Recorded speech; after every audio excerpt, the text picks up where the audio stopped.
भगवान नंद बाबा, यशोदा मैया, बलदाऊ भैया सब कोई वृंदावन आ गए।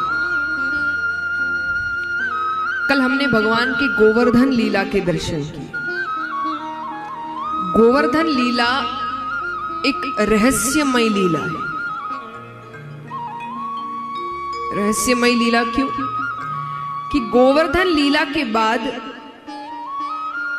मैं ये नहीं कहूंगी कि ब्रजवासियों को ये पता चल गया कि कृष्ण ही भगवान है, नहीं, पर एक भाव आते हैं ना, ईश्वरीय भाव किसी के लिए, कि ये साधारण नहीं है,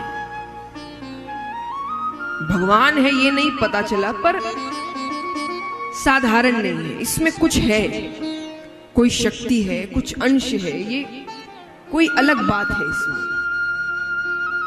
और जब वो ईश्वरीय भाव मन में आए, तब जाके भगवान ने कौन सी लीला करी? रास लीला। इसीलिए रास लीला में काम कहीं भी नहीं है। मैं एक बात हमेशा कहती हूं, अगर आप अपने भगवानों की इज्जत नहीं करते, उनके नामों को लेकर, उनकी लीलाओं को लेकर मजाक बनाते हैं, तो बाहर वाला भी नहीं करेगा। कितनी जगह हम इस शब्द का प्रयोग गलत वाक्यों में करते हैं। रास लीला का मतलब क्या है? कि लड़का लड़की नाच रहे हैं। हम ये क्यों भूल जाते हैं कि वहां भगवान नाच रहे हैं? कल आप सबने धमाल में बहुत नाचा, सबने बहुत नृत्य किया, सबको आनंद आया, जितनी महिलाएं हैं आप सब भी बहुत नाचे। मान लीजिए कि जब आप नृत्य कर रहे थे, उसी वक्त बीच में भगवान आ जाते, आप पीछे हट जाते कि कैसे इतनी औरतों के बीच भाई एक पुरुष आ गया, हम तो दूर हो जाएंगे। हट जाते क्या आप? नहीं ना। क्यों? क्योंकि वो भगवान है। तो हम कैसे भूल रहे हैं कि जो लीला हो रही है, ये गोपियों के बीच अगर भगवान है, तो ये कोई लड़कियों के बीच एक लड़का खड़ा है, ये नहीं है। ये भक्तों के बीच भगवान खड़े हैं। ये क्यों भूल जाते हैं?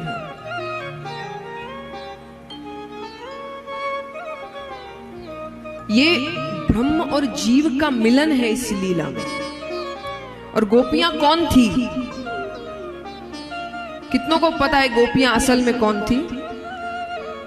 ये बड़े बड़े ऋषि मुनि थे जिन्होंने वर्षों तपस्या करी थी।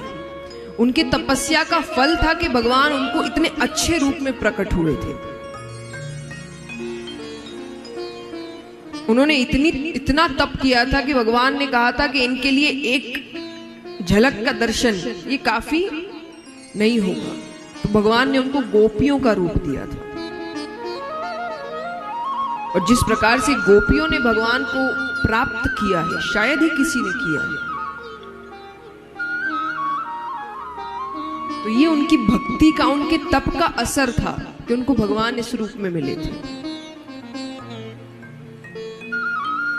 तो इस प्रसंग को हम सुनने जा रहे हैं, दर्शन करने जा रहे हैं, आनंद लेने जा रहे हैं। लेकिन एक प्रार्थना है कि इस प्रसंग के साथ साथ आज एक वचन सब अपने आप से लें कि हम तो खुद कभी भगवान की किसी लीला का मजाक नहीं बनाएंगे, पर कोई अगर हमारे सामने बनाए तो वो भी नहीं होने देंगे। कैसे नहीं होने देंगे? कि उस मजाक का हिस्सा मत बनिए। हिंसा करने की जरूरत नहीं है, लड़ाई करने की जरूरत नहीं है, बस मजाक का हिस्सा मत बनिए। कि कोई आपके सामने ऐसी बात करे जिसमें भगवान की लीलाओं का मजाक बन रहा है, तो उसमें हंसने की जरूरत नहीं है। उसमें ये कहने की जरूरत है कि ये मजाक नहीं है। मजाक में कोई हमारे माँ बाप को आकर गाली देकर चला जाए, वो मजाक थोड़ी होता है। कि मजाक में हम कुछ भी कह देंगे और कह देंगे कि आपको मजाक लेना नहीं आता। अरे आपको मजाक करना नहीं आता।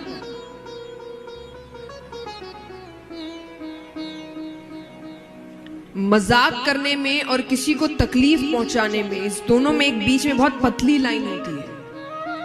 और कई बार हम मजाक मजाक बोल के उस लाइन को पार कर देते हैं। तो वो भगवान है।